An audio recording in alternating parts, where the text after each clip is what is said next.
Hey guys, it's Ross, and today I want to talk to you all about melons. And I've been really obsessed with melons recently. The fruit. Um, but basically, I've come to realize that melons can be really tasty. Here's a few watermelons that we planted in this hugelkultur bed, and they didn't really take off. I was a bit surprised. I thought they would root themselves at every node in the ground and really spread, and I'd have to prune them back constantly and control them.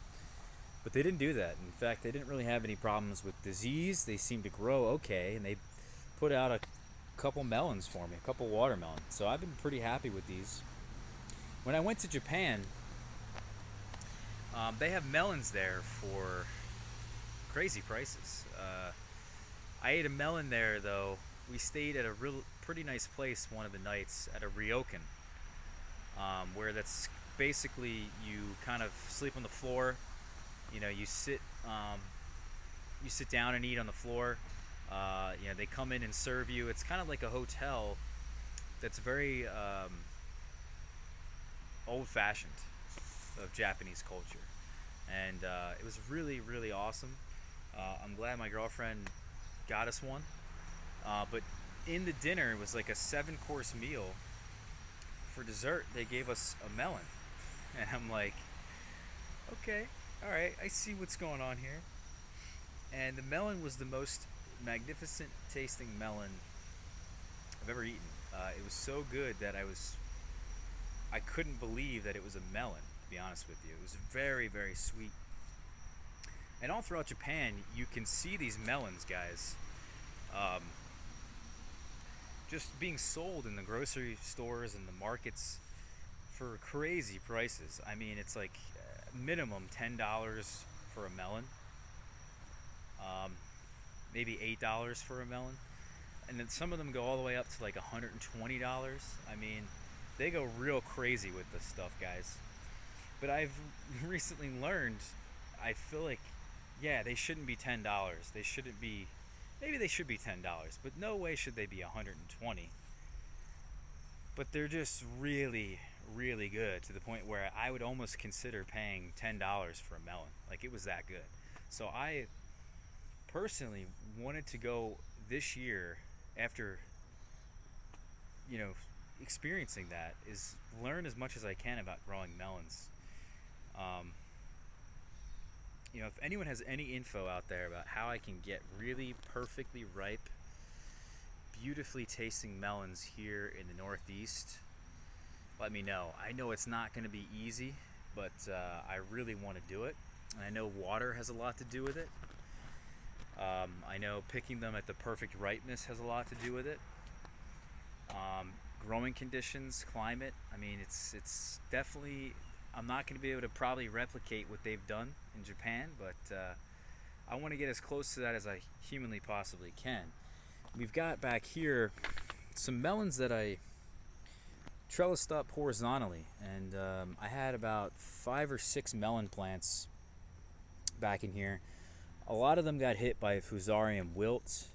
I had a plant right here that's now a tomato plant that we trellised this one up to the stake that was here, and this one put out a real beautiful melon for me. Cut it open and it was tasteless, so I picked it too soon. But this one was way ahead of the rest of them. It seemed to perform quite well. But like all of my melons back here in this corner of the yard, also in that raised bed over there, we had about 10 or so melon plants. Majority of them, guys, got hit with Fusarium wilts, unlike the watermelons I had just showed you. And you can see here's the Fusarium wilt here, and usually the tops of the plants. I mean, there was so much more to this plant than there is now. It kind of starts out. Let me see if I can show you guys. It kind of starts out like this, where the leaves start to wilt, and they start to shrivel up, and then they're dead. And you lose enough leaves, you lose a lot of energy, and the fruit also seems to get affected as well. You can see here's a plant that's been completely decimated, and here's the fruit. It just looks horrible. So I've been real upset about it after experiencing such a beautiful melon, but and then having my plants being, torn apart by disease. But at least I have this one here, right? This is my sort of last chance at a really good melon to end the year. I've picked 2 watermelons, like I've told you guys, and I'm gonna go over and show you guys that melon that I just picked. We cut it open, I tasted it, it's really good. But I'm still waiting for this one here, and I don't want to pick it too early like I did the other one. I'm finding that this being able to break off the stem pretty easily, it should come off. It should be the answer. There's a tendril that people always mention. I think that just really isn't the best indicator. The tendril can kind of dry up for other reasons, it seems. I also think the color probably plays a good part in this. We want this to be, instead of the green, the light green color it is, we kind of want this to get more yellow.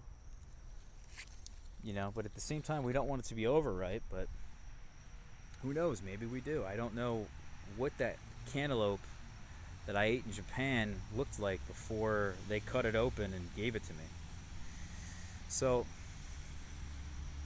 that's my mission, guys. I just wanted to share that with you, share my experiences. It seems like the watermelons over here and the hugelkultur did pretty damn well. And then there was no melons in this section of the yard, but I think that's going to be this is going to be the location for next year. This is the plan, unless I find new information that tells me otherwise. We want to get the morning sun to hit these melon plants, these cantaloupes or watermelons. Hopefully this area here doesn't have any Fusarium wilt. I think that's a soil-borne disease. So this area here being very warm and dry, I think we'll have better quality melons for sure. So that's the plan. And lastly, I just want to show you guys this melon that I picked. It's a personal size watermelon. It's been bred for that purpose, right?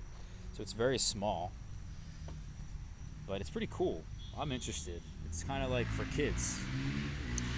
I think people ought to really look into this. If you're, sorry for that motorcycle, guys. I don't know if you heard that, but that was loud. But I don't know if any market gardeners watch my channel, but if you are a market gardener or a farmer, you may want to consider growing this melon here. I think this could really change the game, similar to how cuties have really had a huge market for them. I think these little watermelons could also have a pretty big market for them. It's really cool. Anyway, here's the melon here. We cut it open, lots of seeds, but it's not necessarily a bad thing, at least for me. It's really good. Very fragrant. It's got a nice flavor to it, guys. It's definitely the best watermelon I've ever eaten. And I think that's because I grew it myself and have been able to ripen these watermelons just longer than they do in the fields that are grown commercially. So that is the video, guys. I just wanted to share my thoughts, kind of get some of you excited about watermelons. You could go to Japan, guys, eat a watermelon or eat a cantaloupe there, and you will be hooked for life. I mean it. This is like almost as good as the first time I had a fig. That was perfectly right. So who knows? We're on a quest, guys, for knowledge, and if anyone has any, let me know. I'll talk to y'all later. Take care.